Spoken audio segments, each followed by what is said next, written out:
Hi guys, welcome to our YouTube channel Faadu practice.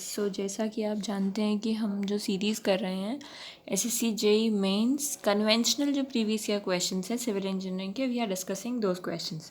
तो इस series में वी आर कंटिन्यूइंग विद, अभी हमारे 2-3 सब्जेक्ट्स हो गए हैं। Now we are doing with steel structures, right.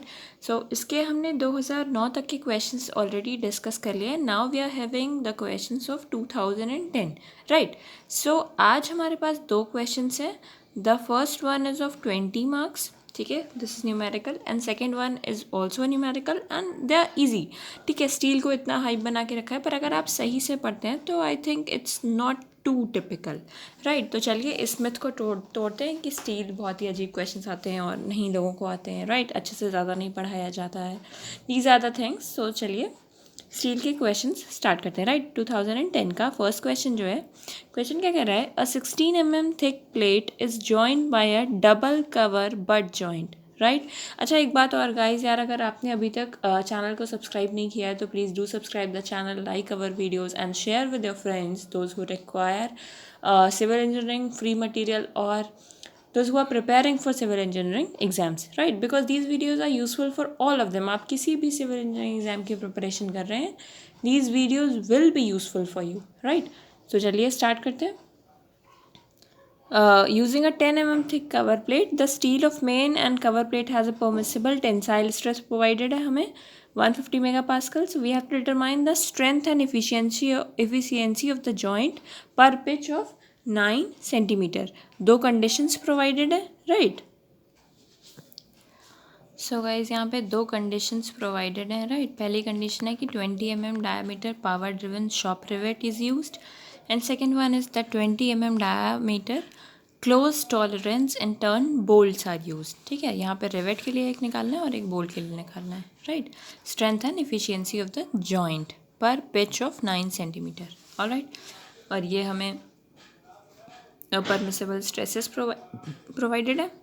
So this is the figure, देखिए आप लोग, alright. So guys this is the figure which is provided, right. ये डबल कवर बट जॉइंट है आपका, ठीक है। हाँ, अलाउेबल टेंसाइल स्ट्रेस प्रोवाइडेड है हमें 15 न्यूटन पर mm square, pitch is 90 mm यानी 9 सेंटीमीटर का है, ठीक है। सिग्मा पी प्रोवाइडेड है 300 न्यूटन पर mm स्क्वायर, ये बियरिंग स्ट्रेस है, ठीक है। और ये शेयर स्ट्रेस है 100 न्यूटन पर mm square. Now the first condition क्या थी कि 20 mm diameter power driven shop rivet is used, okay. So D is the dia of rivet 20 mm।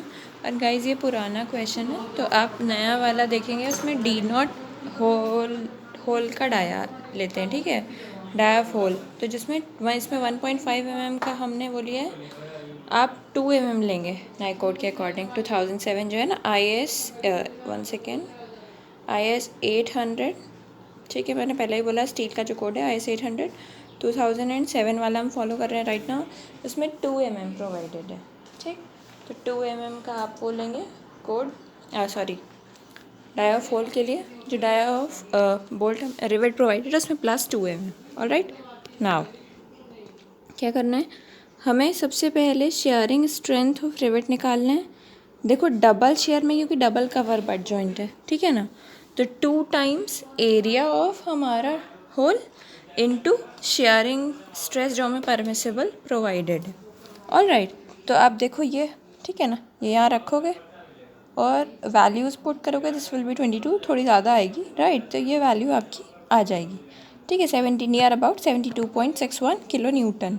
देखो यार डेटा लिख लो, फिर क्वेश्चन खुद से सॉल्व करने की कोशिश करो, ऑलराइट।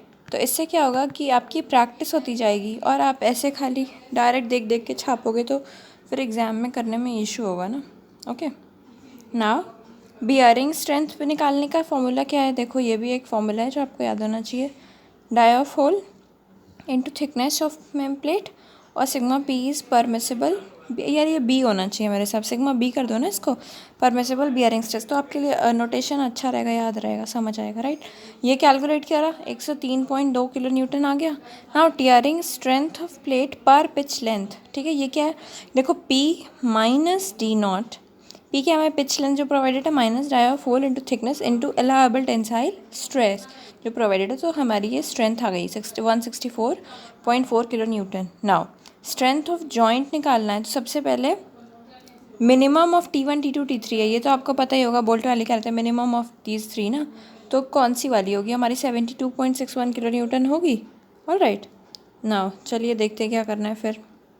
इफ़िशियंसी निकालनी है, तो मिनिमम ऑफ टीयरिंग बियरिंग और हाँ shearing strength upon tearing strength of plate पर pitch length without deducting holes. ठीक है, तो प्लेट की टीयरिंग स्ट्रेंथ क्या है, प्लेट का पिच इंटू उसका thickness into allowable tensile stress. ठीक है, फिर ये इन्होंने कैलकुलेट करा तो हमारी इफ़िशियंसी कितनी आ गई गाइस 33.62%। नियर अबाउट आपकी भी आ जाएगी क्योंकि आप 22 लोगे ना, तो थोड़ा बहुत डिफरेंस होगा। और ये हमारी इफ़िशियंसी आ गई फर्स्ट केस के लिए, 10 मार्क्स का आपका हो गया। नाउ नेक्स्ट 10 मार्क्स के लिए क्या करना है, 20 mm diameter close tolerance and turn bolt लेना है, इसमें हमें बोल्ट लेना है।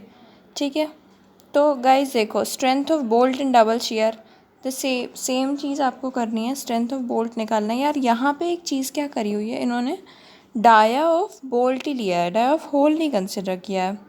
ठीक है, ये डिफरेंस है यहाँ पे। ठीक है, और फिर सिमिलर फार्मूला लगाना है आपको बियरिंग के लिए, और जो फार्मूला उधर था P minus D not into T sigma eighty, the same formula for tearing के लिए। तो यहाँ पे एफिशिएंसी आपकी इतनी थोड़ी सी कम आई है 31.59। क्यों कम आई है आपको ये भी समझ आएगा क्योंकि हमने यहाँ पे डाया ऑफ बोल्ट कंसिडर किया है, not the dia of hole. ठीक है, टर्न बोल्ट है तो हमने यहाँ पे डाया ऑफ होल नहीं लिया है। ऑल राइट, थोड़ी सी कम आई है। तो this was the question, I hope आपको समझ आया होगा। राइट, हाँ ये हो गया। और आपको समझ आया तो गाइज वीडियो को लाइक करना मत भूलिए और don't forget to subscribe. Right, now next question है, ये सिर्फ 10 मार्क्स का है and this is a very easy question. मतलब अगर आप इसको थोड़ा एक बार भी कर लोगे ना, वीडियो देख भी लोगे और एक बार अपनी कॉपी में अगर लिख लिया तो फिर ये तो एकदम आसान सवाल है। ठीक है, 10 नंबर तो आपके ऐसे ही। चलो फट से 2 मिनट में देखते हैं। Question is find the safe load that can be transmitted by fillet welded joint. ठीक है, साइज ऑफ वेल्ड हमें 6 mm प्रोवाइडेड है और पी क्यू परमिसेबल स्ट्रेंथ जो हमें प्रोवाइडेड है वो 108 मेगा पास्कल है। राइट, ये फिगर है, फिगर देख लो, ये वेल्डिंग करी हुई है। ठीक है, ठीक, now size of weld is 6 mm और maximum stress that weld can carry is 108 mega pascal. ठीक है, calculation of load carrying capacity. ठीक है ना, तो लेंथ ऑफ वेल्ड कितना है गाइस, देखो लेंथ तो आप ऐसे मुँह जबानी निकाल दोगे, मुझे लगता है आपको ऐसे लिखने की भी ज़रूरत नहीं है। 2 बार 75 है, 150 हो गया, 150 प्लस 60 दैट इज़ 210 mm। लेकिन यार ऐसे मेंस पेपर में मत करना, you have to solve there because आपको लिखने के ही नंबर मिलेंगे। ठीक है, आप कितने स्मार्ट हो ये दिखता तो है नहीं, जाता पेपर है। ऑलराइट, तो चलिए बिना देर किए हुए, लेंथ ऑफ वेल्ड हमारी कितनी हुई 210 mm। राइट, ना थ्रोट थिकनेस क्या है 0.7 इंटू एस, तो 4.2 एस क्या है साइज ऑफ वेल्ड है। ठीक है, 4.2 mm आ गया। Now what we have to do next, area of weld क्या होता है guys, length of weld into thickness. ठीक है, थिकनेस कितनी दी है हमें 4.2 प्रोवाइडेड है, तो हमारी कितनी आ गई throat thickness, yes it is throat T T, throat thickness is what 0.7 S था, हमने कैलकुलेट कर लिया। तो एरिया ऑफ वेल्ड क्या होगा, length into T T, that is 882 mm square आ गया हमारा। Now load carrying capacity of weld हमें निकालना है, ये क्या होता है guys, length into throat thickness into permissible stress जो प्रोवाइडेड है वो 108 मेगा पास्कल था, ये 1000 से डिवाइड किया किलो न्यूटन में कन्वर्ट करने के लिए। So we are having the answer 95.256 kilo newton. So कितना इजी क्वेश्चन था, 2 मिनट भी नहीं लगे। ठीक है, question is complete. So 10 marks तो आप कैसे हो गए, 30 मार्क्स की आज प्रिपरेशन हो गई। आई होप आपकी प्रिपरेशन अच्छी चल रही हो और आगे के लिए all the best, keep going. Right, चलिए तब तक वीडियो को लाइक करिए, शेयर करिए, सब्सक्राइब करिए एंड हमारे साथ बने रहिए। Take care, good bye.